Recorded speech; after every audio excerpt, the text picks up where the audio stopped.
Bienvenidos a esta conversación entre la poeta y novelista ecuatoriana madrileña Mónica Ojeda y entre el poeta sevillano madrileño Juan F. Rivero.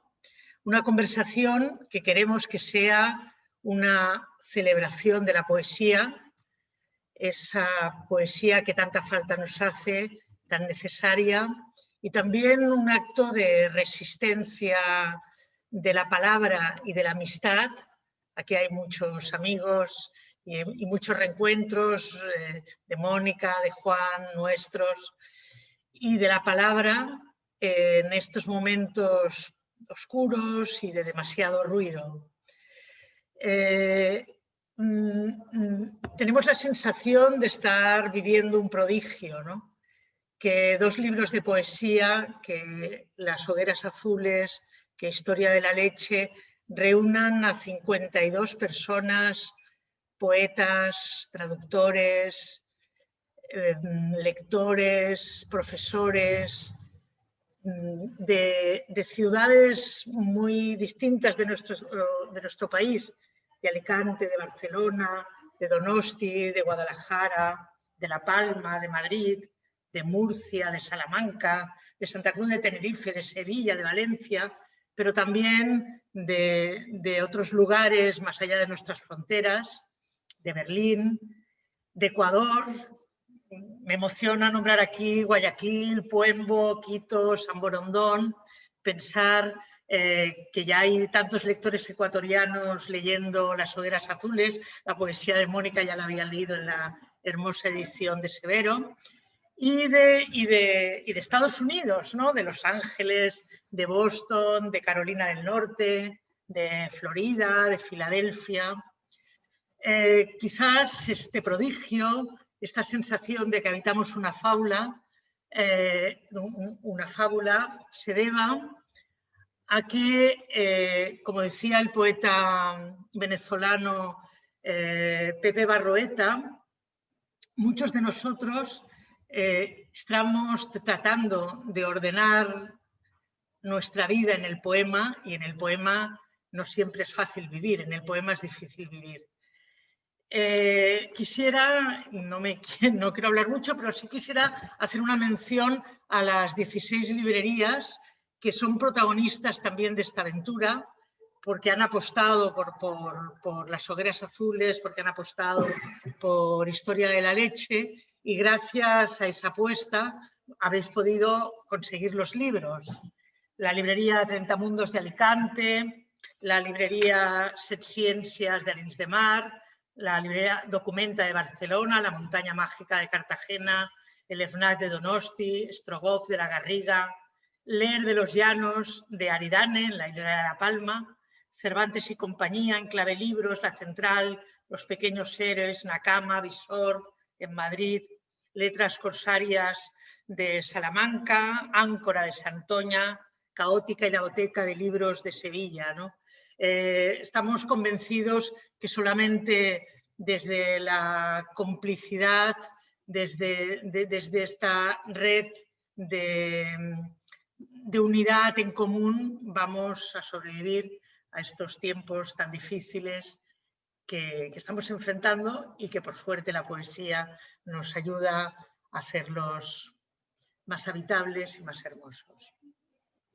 Bueno, pues hoy Olga se ha comportado, ¿eh? No he tenido que darle ni un solo pisotón y bueno, bienvenidos todos, muchísimas gracias por estar aquí con nosotros. La condición que había era, para poder participar, era comprar un libro. La inmensa mayoría de vosotros habéis mandado fotografías con los dos libros, nos roba el corazón. Así que muchísimas gracias y ya voy a dejar paso. Únicamente decir que luego la idea es esta conversación ponerla en YouTube, en nuestro canal. Aprovecho para decir que estamos ya en 800 y algo los suscritos, si alguien no lo está todavía, pues que se inscriba, que nos hace mucho bien esta comunidad. Y quizás también en Instagram o en algún otro lugar la pondremos. Si alguien no quiere, pues que elimine la imagen de vídeo y así con eso pues ya estaría. Así que muchísimas gracias. Ahora van a hablar durante aproximadamente media hora, 35 minutos, Juan y Mónica. Se van a leer sus poemas, van a hablar de poesía, van a hablar de poéticas, van a hablar de lo que ellos quieran. Y luego nos gustaría tener tiempo para hacer unos 20 minutos de diálogo con todos vosotros. Así que, sin más, yo ya le dejo la palabra a Mónica y a Juan. Bueno, gracias a todos los que están ahora mismo del otro lado de la pantalla. Si no se me escucha, me dicen y grito, ¿vale? Pero creo que se me escucha. ¿Se me escucha bien? Sí. Sí, muy bien. Perfecto. Perfecto, si no me puedo, no sé, acercar un poco más. Pero en todo caso, sí, que me hace muchísima ilusión no solamente sacar un nuevo libro con Candaya, que es mi editorial y es mi casa, y los candayos saben el cariño enorme que yo les tengo. No solamente me hace ilusión que ellos hayan decidido publicar Historia de la Leche, sino sobre todo que hayan decidido publicar Las Hogueras Azules, de alguien a quien adoro, que es Juan. Prácticamente te adoré desde que te conocí y entonces ha sido, no sé, muy fácil para mí no solamente admirarte como persona, que ya eso es evidente, sino también como escritor. Y cuando tú me mandaste el PDF de Las Hogueras Azules y lo leí, dije, no, esto es algo que yo sé que a los candayos les va a gustar. Así que se los pasé y para mí la felicidad que me dio saber que tu libro iba a salir en Candaya, por el orgullo de poder decir que comparto catálogo con Juan, ¿no? Era, no sé, para mí fue muy especial ese momento. Y de hecho yo supe que tu libro iba a salir antes de que yo supiera siquiera que Historia de la Leche iba a terminar saliendo con Candaya, ¿no? Así que es una alegría para mí estar en este momento con Juan. Y también seguir estando en Candaya con este libro de poesía. Bueno, lo que vamos a hacer es, básicamente, nos hemos dividido Juan y yo un poco la tarea, ¿no? Yo voy a hablar un poco de Las Hogueras Azules, pero voy a hablar sobre mis impresiones como lectora y voy a leer algunos de los poemas que más me han gustado. Y luego él va a hacer lo mismo con Historia de la Leche y después vamos a conversar él y yo ya de una forma más fluida, ya nada de monólogos, sobre los dos libros y sobre cosas muy específicas de los dos libros. Y luego, como dijo Olga, pues lo abrimos ya a un diálogo con todos. Yo quiero decir sobre este libro, Las Hogueras Azules, muchas cosas, pero quizás la primera sea que es un libro que me parece sumamente bello y tierno, las dos cosas a la vez. Y encuentro esa belleza alojada en este libro precisamente en esa necesidad de la voz poética de capturar momentos además a través de una forma que es la que se cultiva en este libro, que es la brevedad.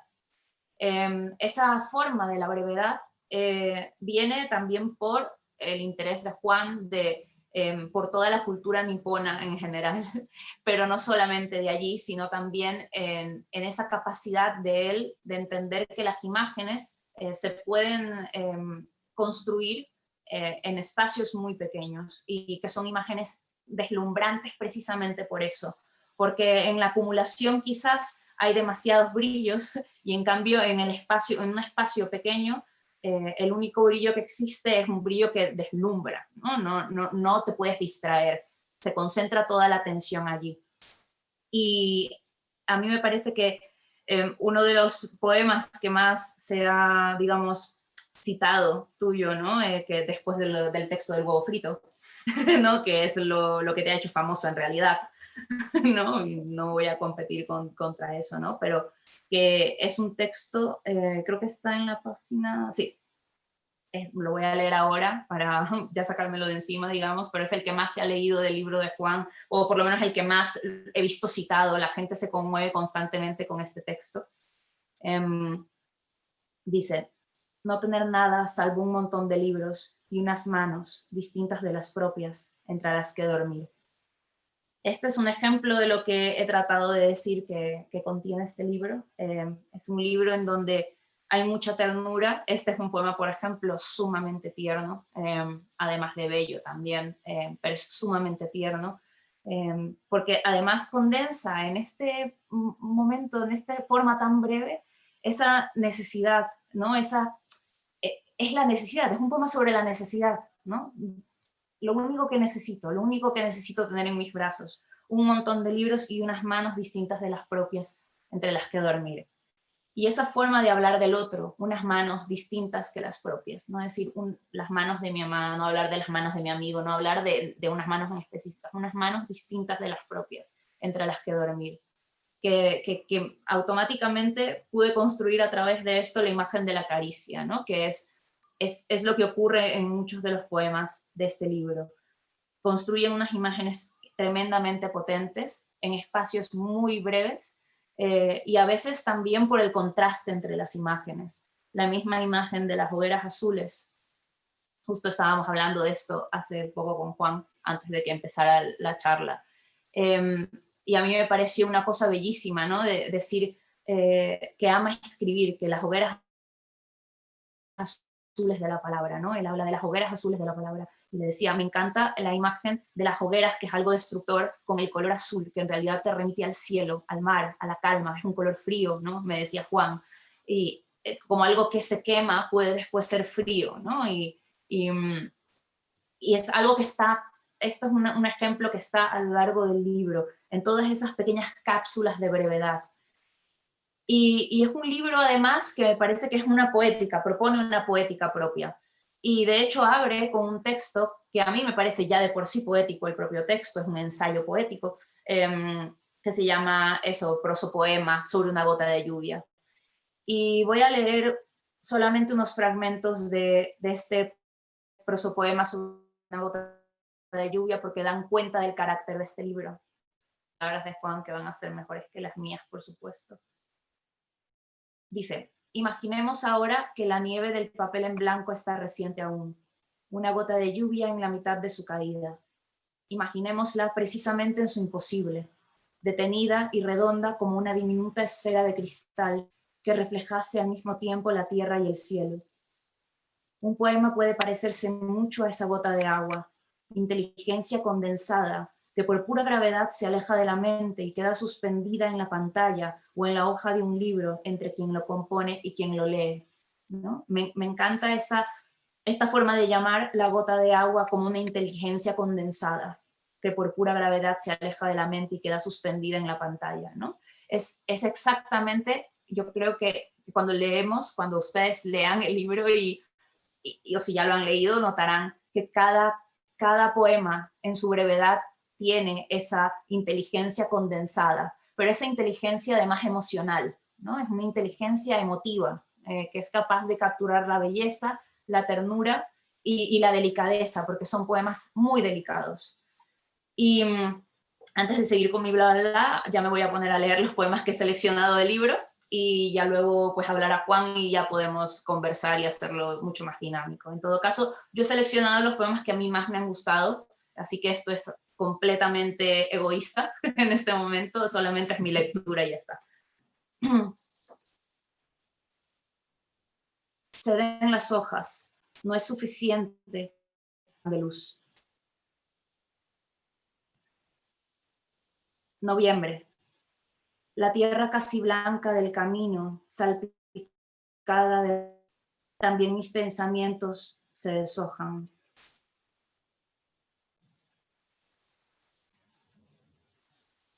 Dedos de luz menuda entre los eucaliptos. El agua verde arrastra las palabras. Invernal. Son las últimas tardes de febrero. Las cosas son tan bellas que se rompen.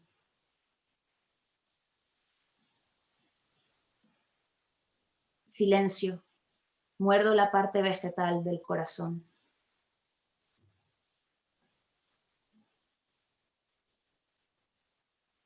Brusca blancura de las casas del pueblo. De las grietas más hondas brotan los árboles.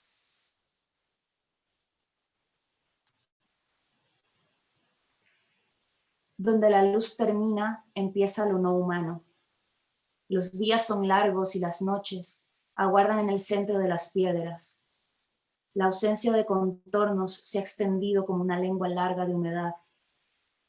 Cuando es denso el calor, al mediodía, busco junto a los gatos el frescor de las sombras.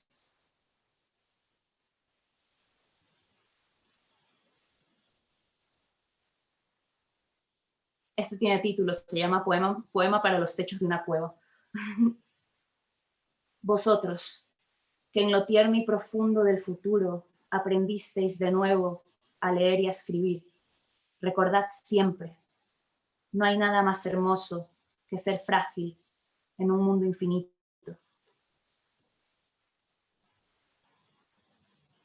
Poemas para un biombo sobre la tristeza.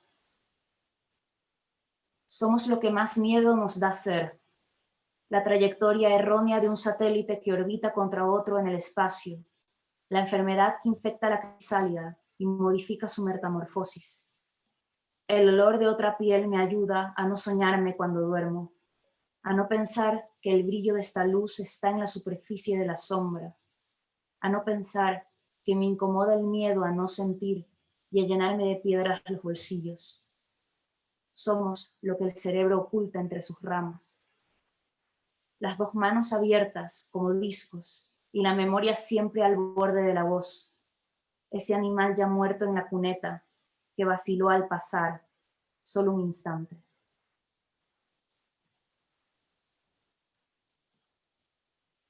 Este poema tengo que leerlo, aunque me gustaría, si tienen el libro, que es la página 85, que lo miraran porque está graficada Casiopea, entonces deberían verlo también porque es necesario. La noche es larga y Casiopea se hiela sobre el río, como una nadadora atrapada en su salto. Cap, Si, Cheddar, Sora, Serín. Este es mi mundo, Enrique, y mi cerebro, una planta en la cima de mis vértebras, que esperara serena al segador.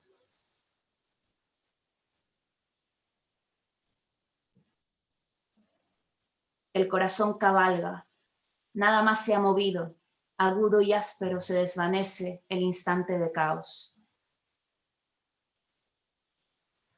Hablar de nuevo aquí, de cualquier cosa, con los ojos profundos y cerrados. También el olor de otro cuerpo puede ser un paisaje. Y ya está. Eso. Bueno. Your turn. Bueno, muchísimas gracias, Mónica, primero, y muchísimas gracias a todos por estar aquí. Hay también entre el público algunas personas muy importantes para mí. Os doy las gracias por estar a todas y a todos. Y bueno, decía Mónica, me voy a echar más por aquí porque yo me muevo mucho y me salgo del reparto. Decía Mónica que para ella es muy, muy especial estar aquí. Bueno, pues para mí también es que no es especial, es especialísimo, ¿no? Este es mi primer libro con Candaya y, bueno, Olga y Paco están aquí. No puedo estar más contento con cómo está yendo el libro. La edición es impecable, ellos son unos editores fantásticos, lo están peleando en todos los sectores y escenarios posibles, a pesar de que estamos en un momento tan terrible como este para todo y para el libro en concreto, ¿no? Que el libro no se está librando de lo que hay. Pero además para mí es un momento muy importante porque Mónica está aquí, ¿no? Y esto parece la típica cosa que se dice en las presentaciones, pero no es así. O sea, Mónica ha dicho antes que ella, bueno, pues dice que me adoró, ¿no? Desde que me conoció. Te perseguí un poco. Te perseguí un poco. Lo necesario. La adoración es mutua en ese sentido, pero además yo a Mónica, antes de conocerla como amiga y de haberme hecho amigo suyo, que ahora es lo más importante, ¿no? Por supuesto, la conocí como escritora.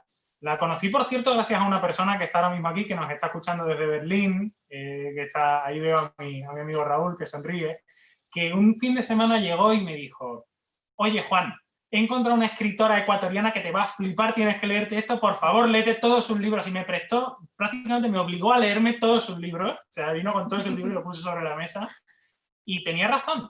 Y de hecho, ese fin de semana, porque él me los dio en el trabajo, éramos compañeros de trabajo, me los leí los dos. Me leí el viernes y el sábado Nefando, y el sábado y el domingo Mandíbula. Porque yo soy un poco así de intenso, ¿no?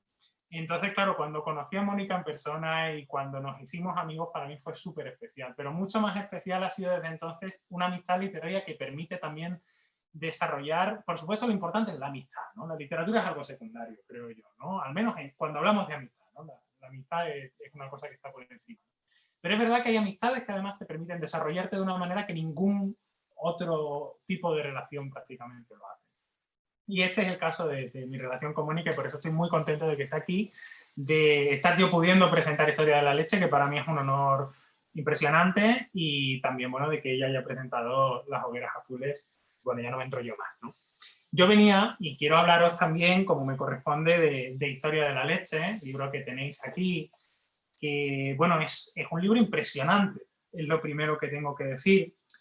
Y es un libro impresionante que además está asombrosamente bien articulado con el resto del universo narrativo y literario en general de Mónica Ojeda. Supongo que hay muchas personas aquí que ya conocéis a Mónica y que incluso habéis leído este libro, o no habiendo leído este libro, ya habéis leído Mandíbula, Nefando, La Desfiguración Silva, sus otros poemarios. Pero bueno, vais a ver desde el principio, cuando entréis en el libro, que la relación que guarda, no directa, sino indirectamente, con todo su imaginario simbólico y con todo ese torrente narrativo que normalmente Mónica Ojeda pone en juego sobre los libros, está aquí muy claro. Yo diría incluso que más condensado que en casi cualquier otro libro, ¿no? La poesía tiene la cualidad de servir de terreno de experimentación por excelencia al lenguaje. Y Mónica en ese sentido aquí experimenta con lo lírico, experimenta con la imagen y también experimenta con lo narrativo, porque a lo largo del libro vais a ver que hay una historia que, si bien es muy lírica y está muy abierta simbólicamente hablando, se desarrolla con todo el talento de una gran narradora como ella es, ¿no? Se trata de un libro, además, Historia de la Leche, en el que hay un universo de símbolos muy fuerte. Daniela Alcíbar, que creo que está por aquí, escribió un prólogo maravilloso, ¿no? Que es el prólogo del libro, y en él señala algunas ideas fundamentales que bueno, quiero contaros porque creo que iluminan verdaderamente el libro, ¿no? Hay en el libro una inversión simbólica del imaginario patriarcal por excelencia, ¿no? Que es el imaginario que proviene de la Biblia, concretamente del Antiguo Testamento. La tríada, como dice Daniela en el prólogo, Dios Padre, hermano mayor, en este caso Caín, y hermano menor Abel, queda en este sentido subvertida al transponerse al territorio de la feminidad en cuanto a las imágenes y los personajes se refiere, ¿no? De pronto entramos en un territorio en el que existe una madre terrible, una madre prácticamente totémica, avasalladora, poderosa, asfixiante, y unas hijas que se relacionan entre sí casi solamente en los resquicios que quedan, ¿no? Y uno de esos resquicios es un amor tan tremendo, ¿no? Que lleva a una de las hermanas, a la hermana mayor, a acabar con la vida de la hermana pequeña, ¿no? Sin embargo, el acto del asesinato, que no, esto no es un spoiler, es decir, esto viene desde el principio del libro, el acto del asesinato se presenta durante todo el libro como un acto que posibilita la creación. ¿Y cómo se posibilita la creación, la posibilidad literaria, por supuesto, hablando de literatura, ¿no?, de la muerte? Pues creando, generando un espacio de germinación de la palabra. Este es un libro que germina y te germina en las manos. Vas leyendo el libro y tienes la sensación continua de que las cosas florecen, las cosas se abren continuamente, los sexos se abren, las flores se abren, los estómagos se abren y vomitan, los vientres llaman a las hijas de regreso a su interior, ¿no?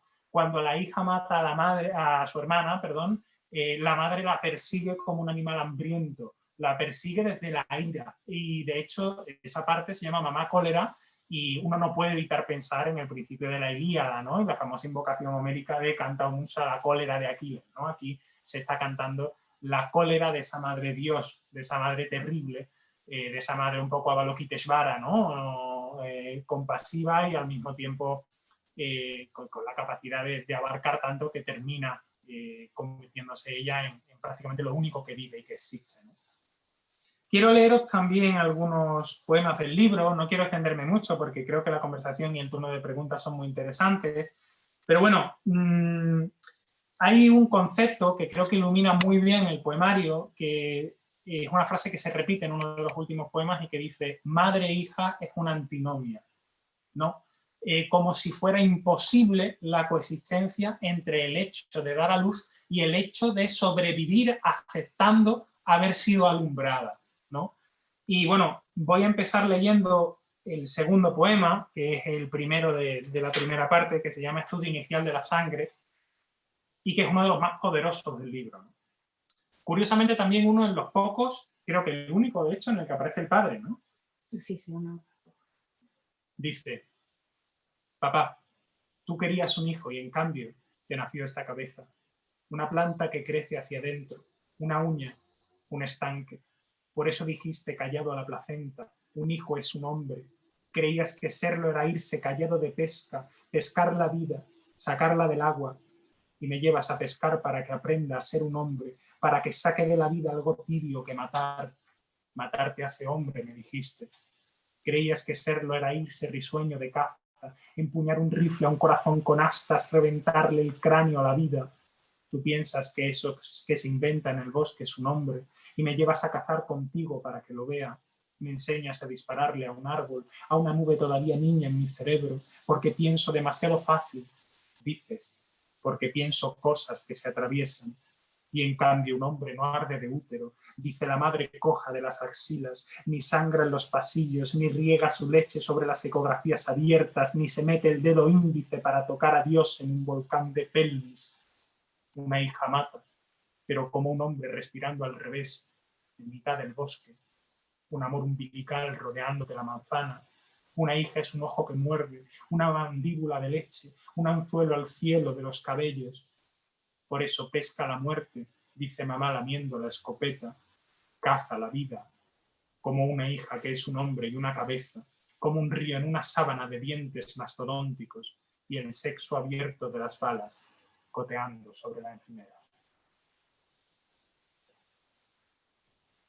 Bueno, un poemario tremendo, como habréis visto, ¿no? Y el poema inicial, a mí me parece soberbio. Pero también, sin embargo, es un poemario que recoge momentos brevísimos, ¿no? En los que prácticamente hay ideas, ¿no? Organizadas en torno a la imagen. Por ejemplo, este dice: ocaso, morir algo para que siga acaeciendo eternamente. Y en el fondo esta es la idea que vertebra el libro. Se ha matado a algo, se ha matado en este caso a alguien, a un ser vivo, a una niña pequeña, y en cierto modo para hacerla inmortal, para permitir existir en ese espacio de la memoria en el cual se vertebran esas existencias que ya son inacabables, ¿no? Que no se están muriendo, antes lo hablábamos, ¿no? Vivir es pudrirse, en cierto modo, vivir es morir, en cierto modo, aunque no nos demos cuenta, y en este caso, una vez se salva el escollo de la muerte, se puede preservar, en cierto modo, lo que estuvo vivo. Otro poema, un poco más adelante, de una parte que se llama El libro de los abismos, dice: habrá días en los que te será fácil huir de los zorros, cortarás el viento con tu ala sagrada, erecta como un miembro encajado en la boca de los cielos, y descenderás directo a la carroña que parece una sinfonía, mezcla de vibración de gusanos y aludes en aires animales. Llevarás la calavera de la poesía sobre el lomo retorcido de tu mente, más pesada y más abril que la porcelana de las aves cuando sueñas, anémonas menguantes entre los orificios de las dunas. Habitarás la tierra de Nod, cazarás lo que ya haya sido cazado. Esa fiesta de la carne en agonía no es tuya, no te pertenece, pero la muerte, el alimento es un otro al que no lloras. Abrirás con tu pico la materia de su enjambre, saborearás a Dios en la carroña. Y bueno, para terminar de daros esta idea, ¿no? Esta aproximación al poemario, que de verdad creo que tenéis que leer porque es fantástico, ¿no? Termino con dos poemas breves de una de las partes centrales del libro, ¿no? que como he dicho antes se llama Mamá Cólera, y es un poema muy largo, leo solo el final. Dice: expuesta al granizo y a los geranios en estío, me pregunté temblando de naturaleza. ¿Seré siempre ave de caza en la cordillera de los osos? Y sigue: cuerpo yacente de Dios, agua bendita de las bestias en su espalda, podré algún día sentirme protegida de la leche caníbal de mi madre. Y bueno, ya en fin, al final del libro hay un apartado que a mí me pareció fantástico y que está compuesto por 9 máximas muy breves, y voy a terminar leyendo eso, que se llama Teoría de la leche. Y dice así: 1. Un poema es un cráneo de leche. 2. La leche es una dramaturgia que desaparece y se dispersa, una pureza que se mancilla, un veneno de hambre. 3. Un cráneo tiene el poder de la encarnación. 4. La leche invoca imágenes que bifurcan el cuerpo del lenguaje. 5. Todas las metáforas son lácteas, avisos de desastres en miniatura. 6. La poesía es un claro de cielo difunto, goteando sus blancas inquietudes sobre la desnudez de los sobrevivientes. 7. Un poema es profético como la leche, pero no puede decir el mañana de los hechos, sino el mañana del ser. El futuro es el presente de lo que nunca cambia. 8. La escritura, inquietud blanca que se nombra de rodillas. Y 9. Sueños de leche, mirar hacia el símbolo con los ojos cerrados, es la única forma de llevar su peso. Y bueno, antes de darte la palabra, Mónica, recuerdo que bueno, ahora vamos a conversar un poco sobre algunos aspectos de nuestra manera de escribir y de enfocar la poesía, siempre que os parezca bien. Pero bueno, recuerdo que tenéis un chat, ¿vale? Por lo que si alguien quiere intervenir o hacer cualquier pregunta, lo podéis poner aquí en el lateral y lo vamos viendo, ¿vale? Lo digo por si alguien quiere comentar algo, como tenéis los micros cerrados, y así, bueno, pues... Bueno, ya veo que hay gente diciéndonos cosas en el chat. Bueno, yo quiero empezar el debate sobre poesía, o esta charla, porque no es un debate, ¿no? Y lanzándole a Mónica una pregunta precisamente sobre esta última lista que acabo de leer, ¿no? Se dice: la escritura, inquietud blanca que se nombra de rodillas. Bueno, ¿qué me puedes decir del acto de escribir? Bueno, a ver, primero muchas gracias por todo lo que has dicho del libro.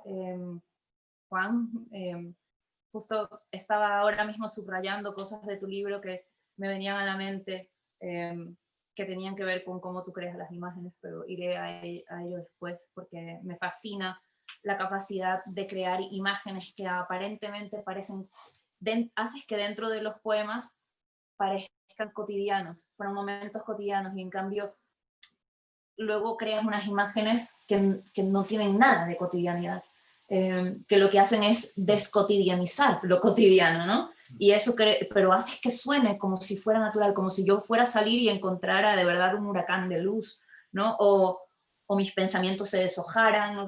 Suena muy orgánico, ¿no?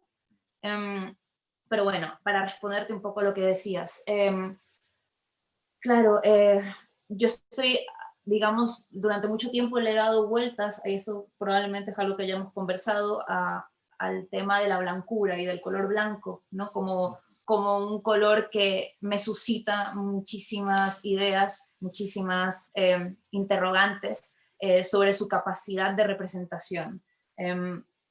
Y de hecho hay un libro que me dinamitó todo esto, que es Blancas Inquietudes de Didi Uberman. Es un libro en realidad sobre arte, y lo que hace es analizar obras de arte en donde el color blanco era muy, muy importante. Y de hecho la primera que analiza es de un artista cuyo nombre ahora he olvidado, pero su obra de arte, su pieza, consiste en un trabajo performático con la leche. Y hay un momento en donde el artista tiene como un balde lleno de leche y luego deja caer como unas gotas de sangre que empiezan a caer y se empiezan a distender dentro de la leche, manchándola, ¿no? Y luego hay una reflexión de Didi Uberman en torno a eso como el blanco, como el terror a la mancha que ya estás anticipando, ¿no? La anticipación de la mancha. Cuando vemos lo blanco, porque lo blanco es tan blanco, es tan limpio, que casi que cuando lo vemos hay una especie de vértigo de, bueno, ¿cuándo se va a manchar esto? ¿No? ¿En qué momento se va a manchar? ¿En qué momento viene la mancha? Esa especie de irse hacia, de caerse y de ganas de caerse, es algo que me suscita el color blanco, ¿no? El blanco como un color que me suscita temor y que está en la literatura presente con Moby Dick, por ejemplo, ¿no? O sea, la ballena es blanca y lo podemos encontrar en muchísimos otros lugares. Entonces, claro, esa manera de entender, ¿no? la escritura como blanca, como inquieta, como que genera inquietud, ¿no?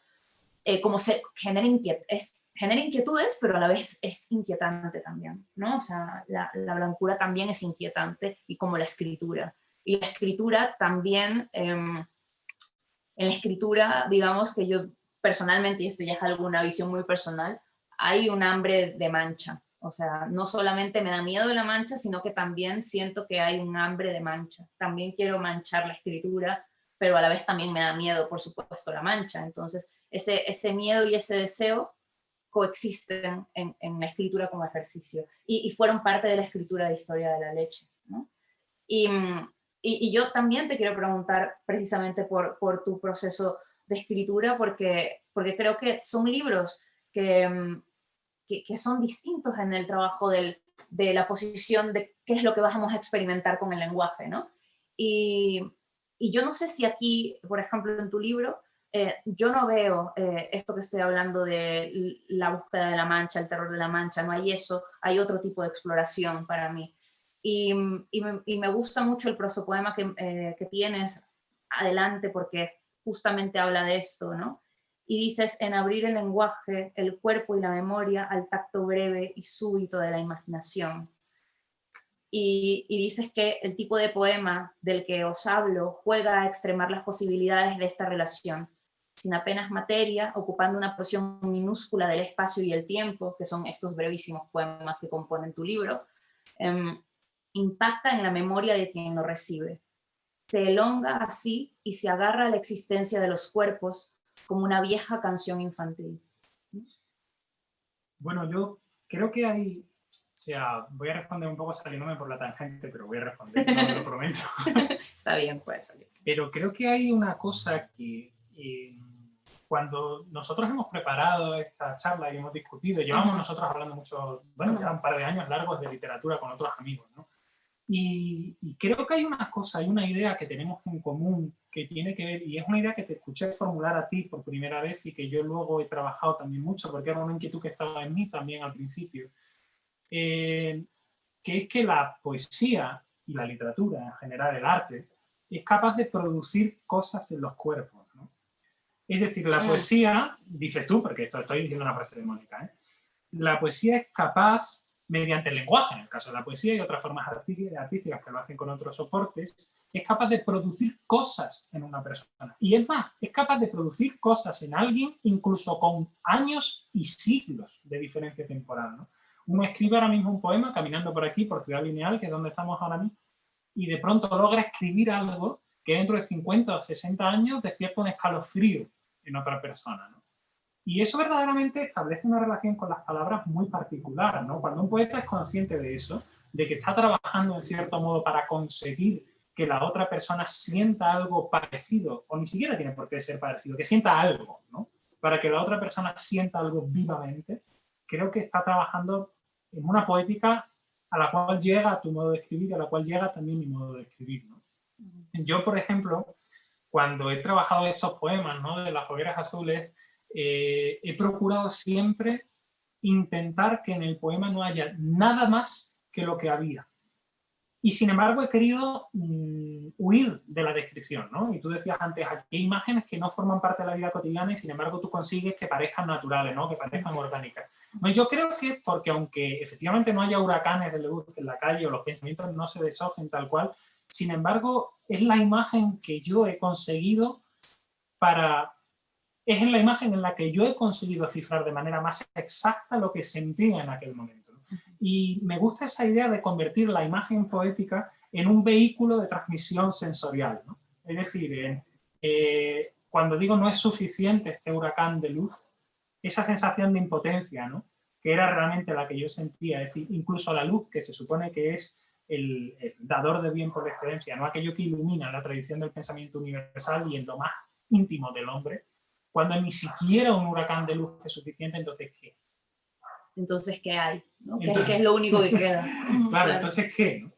Y son ese tipo de recursos que están en la base de toda la poesía, de toda la historia, las que yo he intentado explotar aquí tan bien como he sido capaz, ¿no?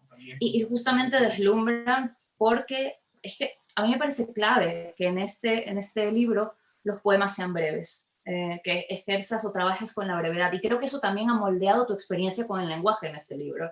Por supuesto que no sería lo mismo si te hubieras propuesto escribir poemas de más largo aliento, ¿no? Es decir, has tenido que meter en un espacio muy breve unos destellos, ¿no?, que se vuelven fulgurantes precisamente porque es tan breve que no hay forma de distraerse, no hay forma, te quedas con esa imagen tremenda que has creado y no hay otras imágenes a las que acudir, ¿no? Es esa. Y le genera, por lo tanto, una hondura a las imágenes que creas, que yo creo que se quedan en la cabeza, ¿no?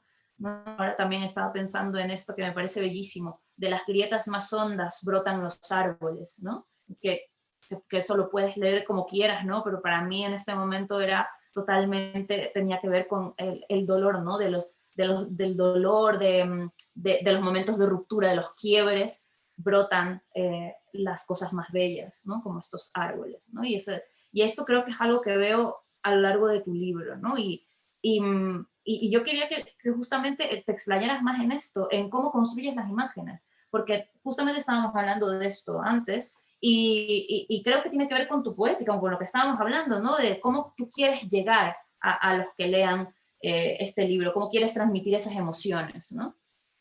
Bueno, yo creo que antes hablábamos, efectivamente, y yo decía una cosa que a mí hay una idea que cuando la leo siendo muy niño me vuela la cabeza, ¿no? Y es un fragmento de Lorca en el que Lorca dice que poesía es juntar dos palabras que uno nunca imaginó que pudieran juntarse. Y llevo muchísimos años dándole vueltas a esa idea, porque creo que efectivamente en el encuentro de dos realidades lingüísticas que uno aparentemente no encontraba juntas, no esperaba encontrar juntas, siempre hay fertilidad, ¿no? Es decir, de ese encuentro, de ese choque, siempre hay algo de lo que puede extraerse, ¿no? Yo intento trabajar las imágenes así. Intento buscar una manera de enunciar las cosas que sea, por un lado, innovadora y que precisamente por la innovación de esas imágenes refleje la innovación que las cosas siempre tienen para uno, ¿no? Es decir, cuando se vive una experiencia que verdaderamente es poetizable, que uno considera digna de convertirse en poesía, es porque eso nos ha aportado algo diferente, no es una experiencia monótona, ¿no?, a la que nos enfrentamos todos los días y que no hay nada más. Sin embargo, yo lo que he intentado es hacer eso, efectivamente, es recoger esa novedad, ¿no?, esa ternura de la que tú hablabas antes, que hay en las cosas e intentar llevarlas al lenguaje. No puedo explicarlo de manera menos concreta. No, está bastante bien. Pero creo que se entiende más o menos, ¿no? No, sí, se entiende. Y yo, de hecho, bueno, es una pregunta bastante tonta la que te voy a hacer, pero es que a mí me gustaría hacértela porque, por supuesto, compartimos la idea de que un libro de poemas es el conjunto, ¿no? Que por supuesto se puede, lo conversábamos justo antes, por supuesto se puede sacar un poema, leerlo y apreciarlo, pero la experiencia de lectura de un libro de poesía es leer todos los poemas en el orden que se ha escogido, ubicarlos y leerlo como un conjunto. De forma independiente se puede leer, pero también como un conjunto tiene un peso y tiene además sobre todo experiencial, ¿no? La experiencia de haberte leído el libro entero y lo que te queda de conjunto de todas esas emociones que han ido disparando los poemas, ¿no? Entonces yo te quería preguntar, y ahí va mi pregunta tonta, iba por cómo tú ves este conjunto, o sea, cómo fue para ti la creación de este conjunto de poemas, bueno, que apelan a la brevedad y a todo esto que estamos comentando. Yo quiero decir no voy a responder más preguntas después de esta, te la voy a rebotar directamente porque me estás entrevistando. Y No, ese no era el objetivo. pero es que quiero saberlo, es que de verdad que lo quiero saber. No te lo pregunto por entrevista, sino porque lo quiero saber. No, te reboto a ti la pregunta también. O sea, yo creo que el lector de poesía es un lector muy caprichoso y a mí eso me gusta mucho de los lectores, ¿no? Es decir, me gustan los lectores que se desentienden de los libros cuando no les apelan, cuando esos libros no les interpelan, me gustan los lectores que van de una página a otra, me gustan los lectores que saltan. Y en ese sentido respeto totalmente la voluntad de cualquier lector de leer mi libro a trozos, o del final al principio si quiere, o saltándose a la primera parte y empezando por la segunda. Me parece que eso es parte constitutiva del acto de leer poesía, culturalmente tal y como lo entendemos. Sí, sí. Sin embargo, yo en la ordenación del libro he puesto un sentido que creo que es importante, ¿no? Antes lo comentaba antes. Observo una diferencia muy grande entre las personas que se acercan a mí y me dicen, oye, he leído el libro, tal, me encantan los poemas, y lo han leído desordenado y se fijan en los poemas en sí, y en las personas que lo han leído linealmente y se han aproximado un poco más de otra manera al sentido que yo quería darle al libro, ¿no? Por ejemplo, la segunda parte del libro se llama Poemas del paso del tiempo, y es una parte en la que yo pretendo que la sucesión de poemas muy breves, de momentos diminutos, ¿no? Como los momentos que vivimos en la vida diaria realmente, conduzcan a una sensación de tiempo pasado, de tiempo experimentado, ¿no? Y que cuando el lector haya ido pasando por las estaciones que se recogen y llega al final, se plantea hasta cierto punto cuál ha sido el tiempo que ha empleado en la lectura y hasta qué punto también la lectura de un poema ensancha el tiempo que se vive, ¿no? La lectura en general, ¿no? O sea, cuando leemos una historia, uno lee, yo qué sé, por poner un clásico, Pedro Páramo, ¿no? De Rulfo, y tiene la sensación de que lleva toda la vida en Comala, toda la vida. Y es un libro de apenas... Y es muy breve, claro, sí, páginas, sí. O 80 páginas, ¿no? Y de pronto sales de allí y dices, claro, es que Pedro Páramo, tal, sería mi padre. Pero bueno, te reboto la pregunta en el sentido de que tú además de la poesía, ¿no? Yo creo, en mi humilde opinión, que tú eres fundamentalmente poeta. Lo que pasa es que además eres una narradora excelente. Pero estás muy acostumbrada a narrar, estás acostumbrada a estructurar historias, a tratar de otro tipo, ¿no? ¿Cómo ha sido para ti en ese sentido la experiencia de llevar una historia al terreno del poema? Es decir, al terreno no solo del poema, sino del poemario. Pues fíjate que a mí no fue para nada raro en el sentido de que una de mis poetas favoritas es Anne Carson. Y Anne Carson hace siempre unos libros rarísimos. Sí. Y por eso la adoro. O sea, la adoro por su carácter de no me importa en lo absoluto, me importa una mierda en los géneros. Y aquí voy a hacer absolutamente lo que yo quiera, ¿no? Y justo estaba revisando hasta hace poco, hasta hace unos días, estaba revisando De Creación. Y De Creación es un libro fantástico precisamente porque hay ensayos, hay poemas, hay fotografías. Y luego si pensamos en Knox también. Es decir, que entiendo que el pulso poético o la experiencia poética no reside en el formato del poema, ¿no? A mí el formato del poema, pues sí, es una forma de trabajar con la experiencia poética, pero la experiencia poética puede estar en un párrafo de una novela, puede estar en una canción, puede estar en un ensayo, y de hecho muchos ensayos que a mí me fascinan, estoy releyéndome El odio a la música de Pascal Quignard, y es un libro que es poesía, es ensayo, pero es que hay momentos en donde tú dices, pero ¿qué es esta maravilla?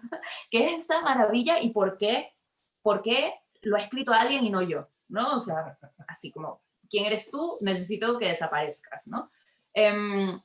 No, pero me fascina la posibilidad de desligar esa experiencia poética del formato poema y encontrarla en otros formatos de escritura, entendiendo que la propia escritura, y en ese sentido sí que creo que los dos estamos totalmente emparentados en esto, la escritura tiene como característica principal, o por lo menos la escritura que a nosotros nos gusta, tiene como característica principal esa experiencia emotiva y emocional y sensorial y sí, en ese sentido sensual, ¿no? La palabra es sensual precisamente porque genera y gatilla todo este tipo de cosas que te acabo de mencionar, ¿no? Has dicho Carson, que también es una de mis autoras preferidas, ¿no? Pero podríamos pensar también en Raúl Zurita. Sí, y lo total. comentábamos antes, ¿no? Yo creo que en tu poesía, en tu manera de escribir, en ciertos recursos que utilizas, hay una asimilación muy inteligente, ¿no? De la poesía de Zurita. Y en cierto modo también una superación, porque Zurita lo mantiene muy apegado al acontecimiento histórico y tú, sin embargo, te lo llevas a otros terrenos, ¿no? Que pertenecen a tu propio eje literario y lo separas un poco de ese acontecimiento al que Zurita lo liga tanto, que es el tema del 11 de septiembre. No Sí, sé en ese sentido. mi sueño sería un día también hacer land art, como Zurita, ¿no? Que Zurita hace land art y en algunos de sus libros está, ¿no? Me encanta la idea de los libros híbridos y por lo tanto un libro que como los de Zurita o como los de Anne Carson, que tienen fotografías, que tienen cartas, que tienen ensayos, es algo que a mí me encantaría hacer. Incluso me encantaría hacer land art, ¿no? Que cuando Zurita escribe en el desierto de Atacama, escribe unos versos que se pueden ver desde Google Earth, ¿no? Yo digo, bueno, a ver, es un poco difícil eso y no tengo los recursos, pero ojalá algún día tenerlos, ¿no? Y hacer eso, ¿no? Como, no sé, me parece fascinante eso. Bueno, no sé si yo podría seguir hablando toda la tarde, pero veo que hay mucha gente poniendo cosas en el chat. No sé, Olga y Paco, ¿cómo lo veis vosotros? ¿Seguimos conversando o ya vamos a las preguntas? Yo creo que ya podríamos ir dando paso a las preguntas. Había pedido la palabra Joel, que si os parece, le voy a decir que haga la pregunta. Joel. Ahora. ¿Se me oye? Sí, muy bien. Perfecto. Sí, escuchamos perfectamente. Vale, muy bien. Pues nada, lo primero, felicidades a Candaya por el acto, por publicar poesía prácticamente consecutiva. Felicidades, vosotros sabéis lo que hacéis. Y nada, y felicidades a vosotros dos por el trabajo diferente, cada uno muy diferente, pero una poesía de verdad y que bueno, que a mí me interesó de diferente. Quería hacer más o menos una pregunta para cada uno y luego una para los dos, ¿vale? Pues esto parece una rueda de prensa, pero bueno, para ser la primera, más o menos le ha preguntado Juana a Mónica, te ha preguntado, digamos, cómo ha sido el escribir poesía, que has hecho varias novelas, etcétera, y le has dicho que a mí has dicho, lo que me gusta es desligar la poesía del hecho poético. Justo cuando has escrito un poemario. Me gustaría insistir por ahí, preguntarte por qué ahora poesía, por qué esta historia tenía que ser poema. Eso por un lado. Sí, bueno, es verdad. Gracias por redirigirme, porque a veces cuando hablo, a veces se me va, pero es verdad que no terminé de responder eso. Mira, yo diría que la experiencia poética, estoy hablando de mi caso muy particular, ¿vale? La experiencia poética a mí me viene a partir de hacer un trabajo, a veces me ha venido, o sobre todo me ha venido a hacer un trabajo de imaginar unos personajes y quizás eso me venga de mi narrativa, ¿no? Y por eso tal vez en mis novelas hay mucho de experiencia poética. Entonces, para mí era muy natural escribir un libro de poemas, porque sí que son poemas, los considero poemas, por supuesto, pero que tuviera una historia, que hubiera una historia que vertebrara la experiencia poética de este. Y no lo encontré raro, ni lo encontré anómalo, en tanto que poetas de cabecera míos, como Zurita y Anne Carson, por ejemplo, lo hacen en sus libros, ¿no? Y casi Zurita lo que hace es como una especie de epopeya en sus libros, además. En algunos de sus libros es casi una epopeya. Hace que las montañas bailen, que el mar se levante, que los desiertos florezcan. Una cosa muy, muy paisajística, que es algo que también me importa mucho, pero a través de una historia, a través de los muertos que no van a regresar, a través de la pérdida. Entonces, lo mío fue, en el libro quise trabajar el tema de el deseo irrevocable y además muy potente hacia la destrucción, ¿no? Es decir, el deseo de destruir. Y se me ocurrió que lo podía hacer a través de la historia de Caín y Abel, solamente cambiando los personajes hombres y poniendo a mujeres de por medio. Cosa que se me vino la idea y decidí, vamos a hacerlo. Son personajes mujeres. Son mujeres, la voz poética va a ser la asesina de su hermana. Y vamos a tener una madre que es como una diosa, además, furia, sí que quiere destrozar a su hija. Entonces hay distintos deseos. La hija que quiere destruir a su hermana y la destruye, y luego la madre que quiere destruir a su hija porque ha matado a su otra hija, ¿no?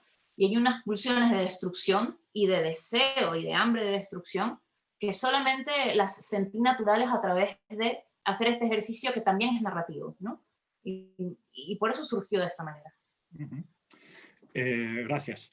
La pregunta, digamos, para Juan con respecto a las aguareras azules, una de las cosas que me han gustado es cómo esa tradición y ese conocimiento que tienes de la literatura oriental la has destilado en una voz propia. Eso es lo que más me ha gustado, porque es verdad que me gusta también, no tengo el conocimiento que tú tienes, pero sí tengo una cierta curiosidad por la literatura oriental, y lo que he podido leer a veces de autores, digamos, occidentales, no orientales, incluso uno que comete la torpeza de ponerse a escribir haikus, pues dices, ¿para qué? ¿No?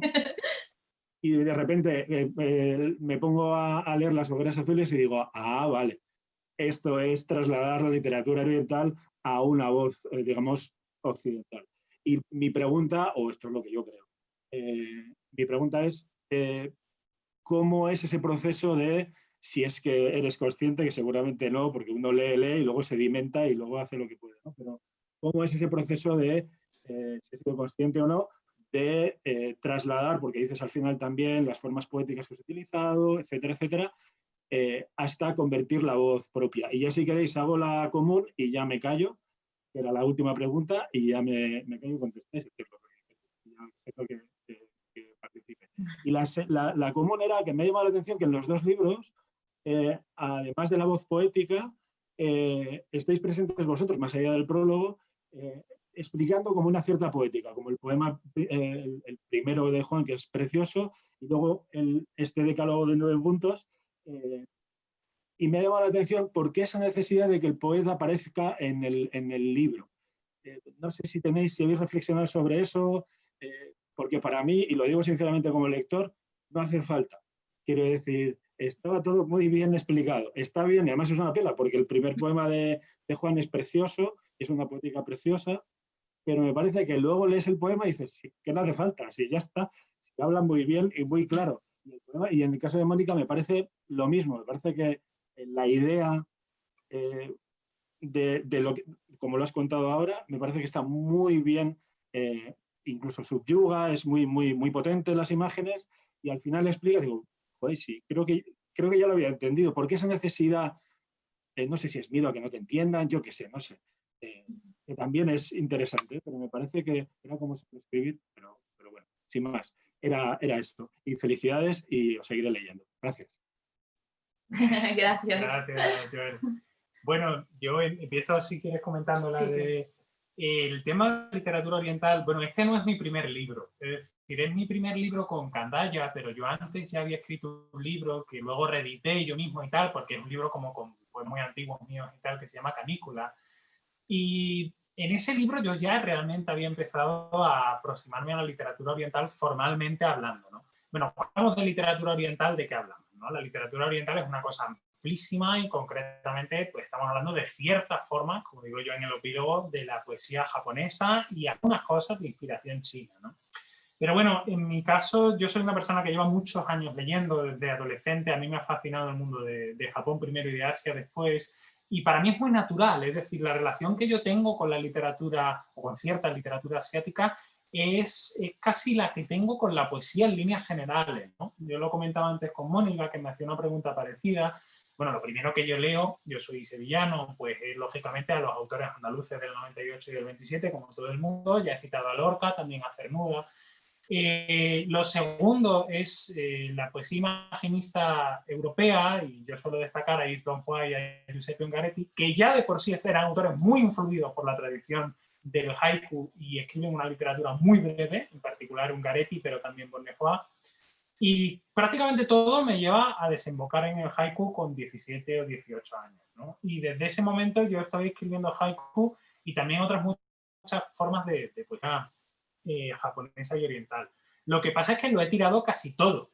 Es decir, casi toda la poesía que yo he escrito, imitando haikus, imitando tankas y todo ese tipo de cosas, la he destruido porque, como tú decías antes, me sentía enormemente ridículo intentando imitar o impostar una poesía de ese tipo, ¿no? Cuando escribo Las hogueras azules, yo realmente estaba intentando escribir otro libro, un libro que estaba escrito fundamentalmente en prosa y que me estaba suponiendo un esfuerzo mental y emocional también muy grande, ¿no? Y para respirar, en cierto modo, de ese otro poemario, empecé a escribir otra vez, que era una costumbre que yo he perdido un poco, poemas muy breves, ¿no? Y así retomé un poco la escritura de este tipo de poesía. Lo que pasa es que la retomé utilizando el imaginario simbólico del libro que estaba escribiendo en ese momento y que enlazaba con mi libro anterior. Creo que eso es realmente lo que permitió de manera tan natural desembocar en este tipo de poemas la poética en la que yo estaba trabajando. Y de hecho, cuando a mí me preguntan sobre el libro, a mí me gusta decir que esto ni es un libro de haikus ni pretende serlo. Yo, después de escribir muchos haikus, he llegado a la consideración de que no se pueden escribir haikus en una lengua que no sea el japonés. Se puede jugar a escribir haikus, ¿no? Y hay mucho juego aquí.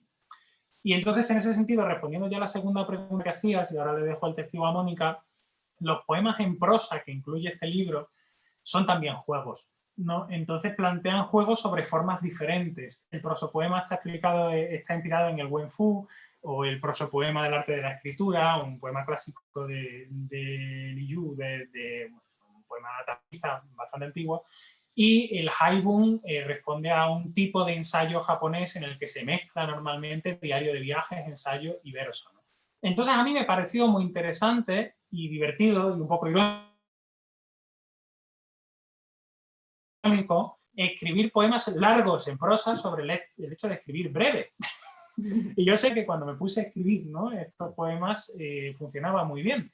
Y me encontré a mí mismo expresando una primera poética en el prosopoema que luego me apeteció matizar en el haibun. Y de hecho la poética del prosopoema corresponde con la primera parte del libro y la poética del haibun corresponde con la segunda. La poética del haibun no niega la del prosopoema, pero sí la matiza y dice, bueno, existen ciertos aspectos de la vida que no pueden traerse a estas distancias tan cortas porque requieren de cierto tiempo de maduración.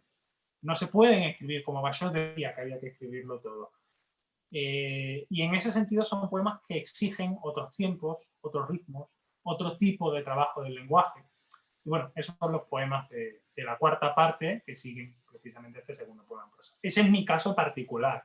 Mónica, supongo que y a mí me gustó, de hecho, a mí me gustó muchísimo el prosopoema, el texto de haibun también, pero sobre todo el prosopoema.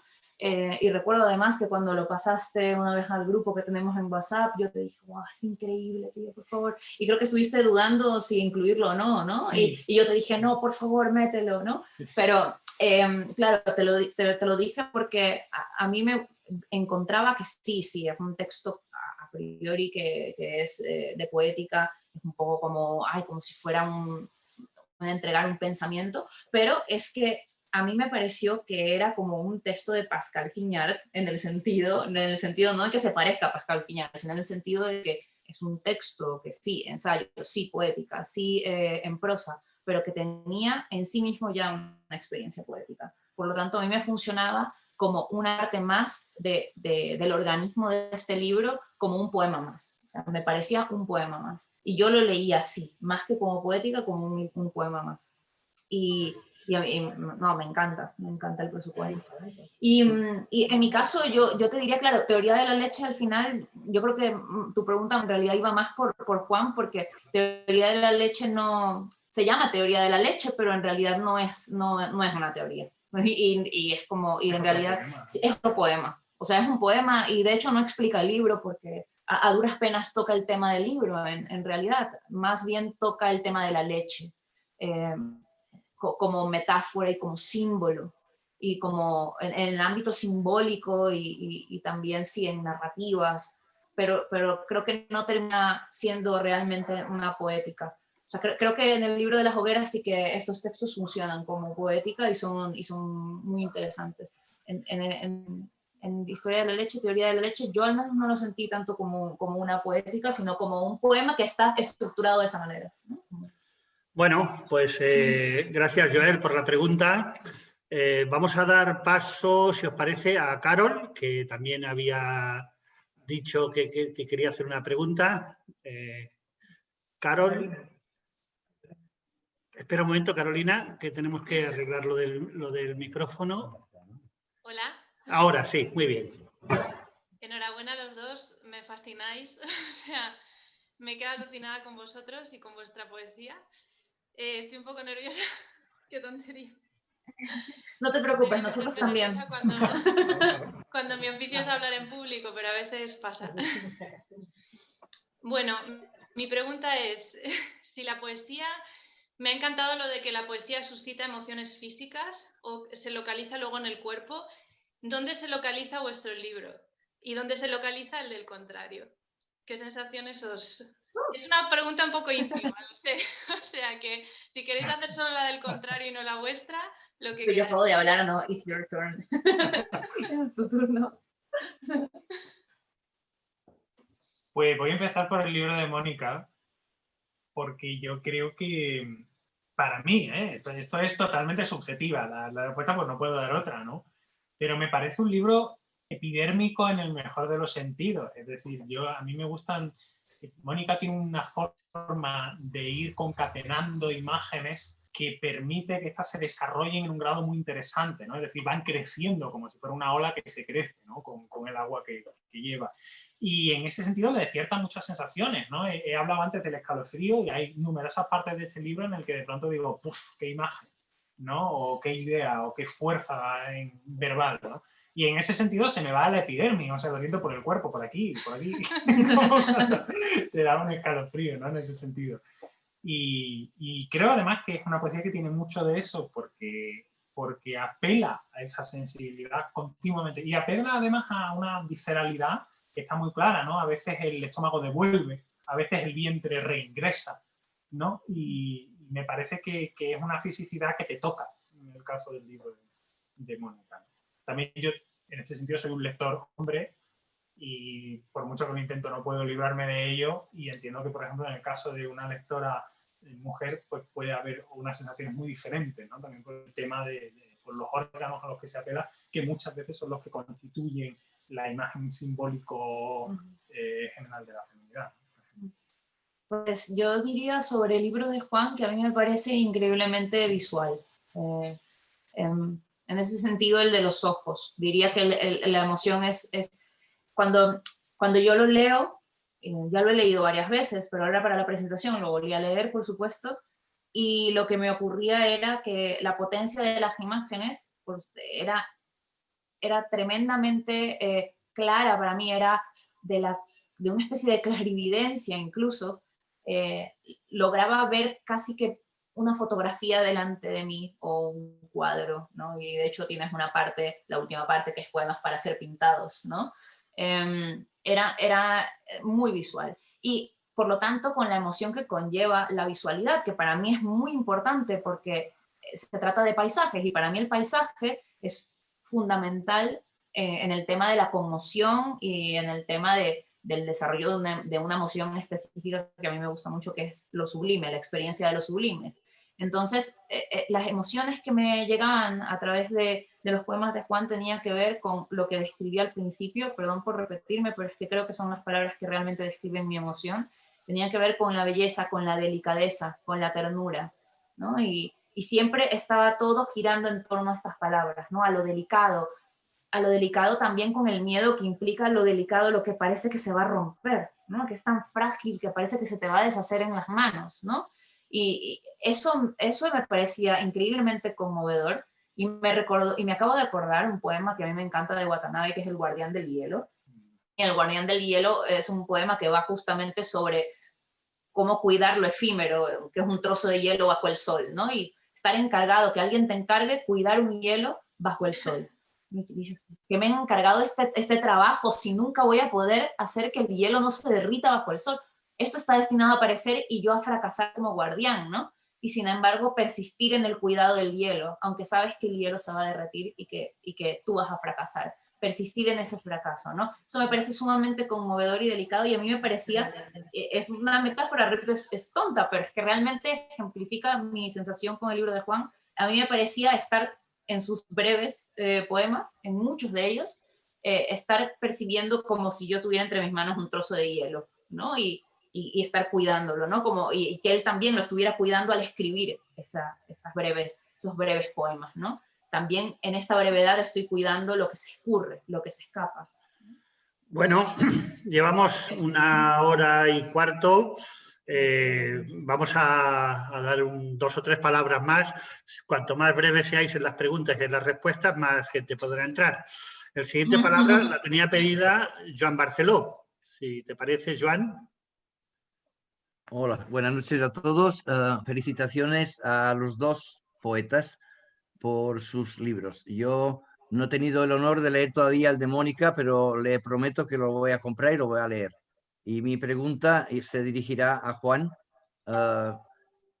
porque es el que he leído, Las Hogueras Azules. Es un libro que me ha impactado realmente, lo encuentro un libro fantástico, maravilloso.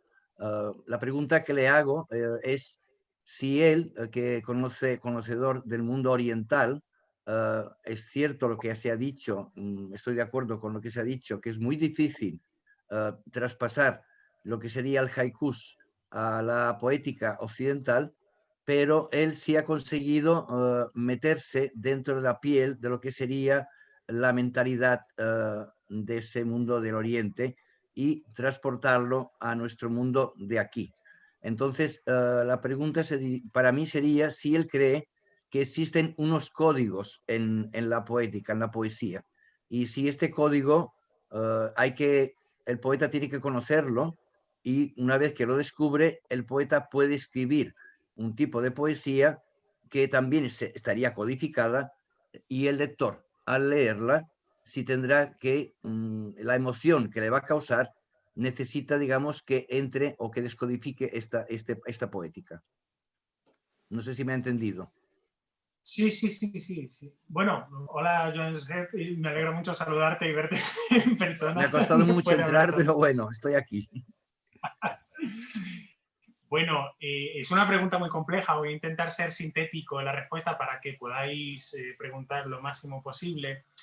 En respuesta a lo último que has dicho, creo que sí. Es decir, las poesías se basan en códigos, ¿no? O sea, los repertorios simbólicos de cada tradición literaria operan y significan precisamente porque los lectores los conocen, ¿no? Y porque los utilizamos a sabiendas de que cuando nos referimos metafóricamente al corazón, la mayoría de las veces los lectores van a entender que no nos referimos al órgano, sino a una sensibilidad, ¿no? Es decir, a una forma de sentir, a una parte de la cual se siente, ¿no?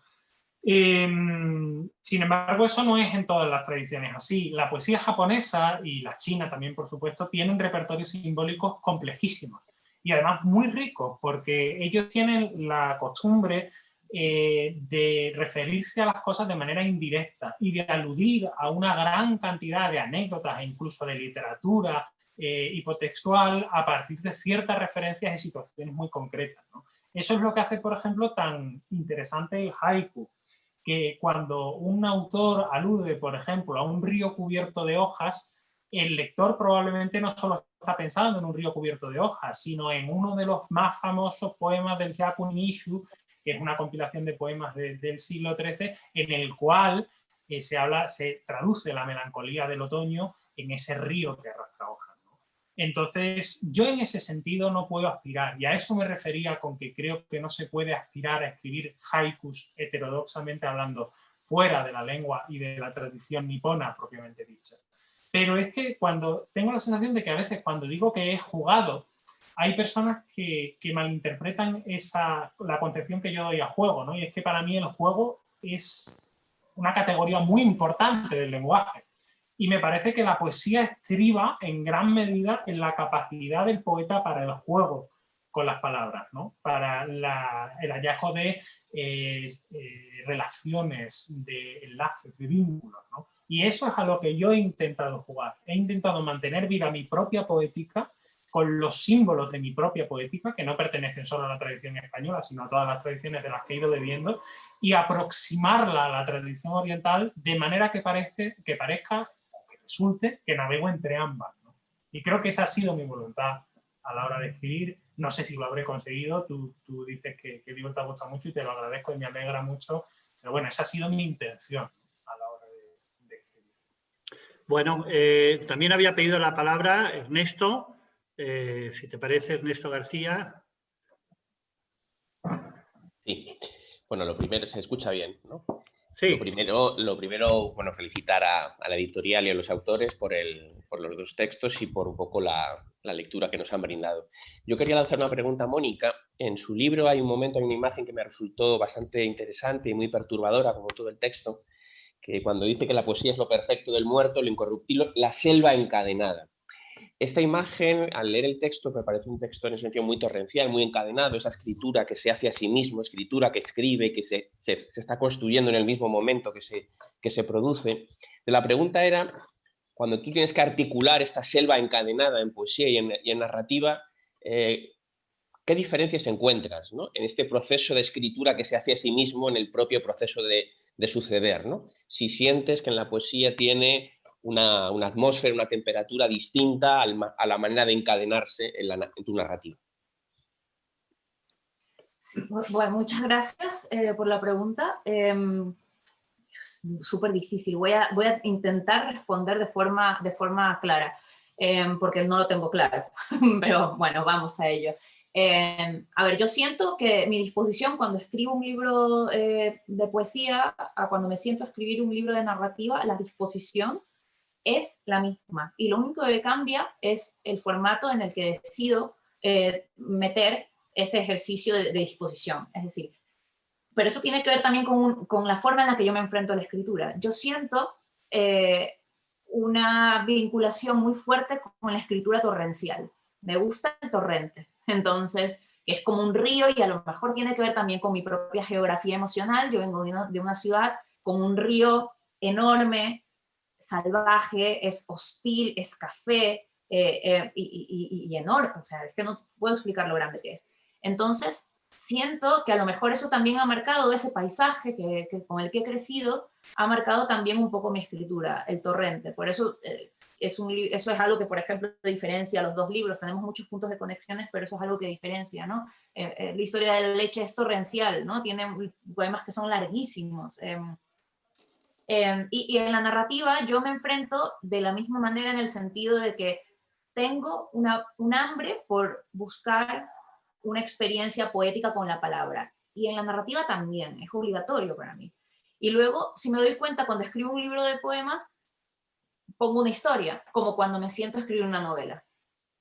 Lo único es que no la desarrollo en capítulos. El libro de Historia de Leche, pues no lo desarrollo en capítulos. No tengo que seguir una trama, no tengo que darle, si esta tensión narrativa que una novela requiere. O sea, lo técnico, que para mí es casi, pues, ni tan importante en realidad a la hora de escribir, porque quiero decir, es importante, lo que quiero decir es que a mí no me entusiasma. Lo técnico, pues lo sé manejar y lo manejo porque es necesario, pero en realidad lo que me entusiasma es lo que a través de la experiencia con la palabra yo puedo gestar, y lo que puede salir de esa experiencia específica emocional con la palabra. Entonces, yo tengo muy confundidas en realidad esas líneas divisorias porque mis libros yo siento que voluntariamente además borronean esos límites. ¿No? Hay habido gente que me dice, pues tus novelas tienen una prosa muy densa, porque es como muy poética, ¿no? Pues, porque sí, no tengo una prosa limpia, ¿no? Como dirían algunos, ¿no? Las prosas limpias saben contar bien, que solo cuentan, ¿no? Mi prosa en mis novelas no es así, definitivamente. Y luego en mis libros de poemas está esto de la historia también, meto historias, desarrollo personajes también, entonces es confuso. O sea, la pregunta es algo que yo tendría que estar madurando durante mucho tiempo, pero que a lo mejor mi respuesta sería, voluntariamente me gusta borronear esos límites y que no existan esas divisiones tan claras y crear libros en donde esa hibridez sea la fuerza de la escritura y dirija el pulso de la escritura. Bueno, llevamos 1 hora y media, faltan 4 minutos, yo creo que podríamos cerrar aquí el acto. Ya. Llamando la atención sobre el fondo maravilloso que hemos tenido casi todo el rato. Nos decía Raúl que cuando se movía Juan se veían Zurita y Valente, ¿no? Que era toda una declaración. Yo encima de Mónica veo a Alejandro Morellón y a Eduardo Ruiz Sosa, que tampoco están nada mal. Y también por ahí, escondiditas, veo a María Auxiliadora Álvarez, Las Nadas y las Noches, así que, además de las palabras, la visión que hemos tenido pues, ha sido maravillosa. Queremos dar las gracias, pero muy, muy de corazón, de verdad, a todos los que habéis estado, a los que habéis hablado, los que no habéis hablado y os hemos ido viendo ahí, haciendo correr las pantallitas, a Zara, a Susana, Yowa, Carmen Juan, Alejandro, en fin, Rafa, a todos los amigos que habéis participado, de verdad, muchísimas gracias, ha sido un gustazo. Así que, no sé, pues la última palabra para Juan y Mónica y agradeciéndole mucho a todos, de verdad, pues nos vamos. Juan, Mónica. Bueno, dicho. Bueno, muchas gracias por habernos acompañado en este momento tan raro que es una presentación virtual, que yo todavía no me acostumbro a las presentaciones virtuales, pero ha estado muy divertido poder estar con Juan conversando de los libros, pese a nuestro nerviosismo. Y muchas gracias por haberse unido a esta charla, de verdad, que estamos súper contentos, esperamos que los libros les gusten. Sí, muchísimas gracias y nada, espero que lo hayáis disfrutado. Cualquier otra cosita, pues ya sabéis dónde nos podéis localizar. Sí, exacto. Venga, pues un abrazo para todos. Un abrazo. Un abrazo. Chao, chao.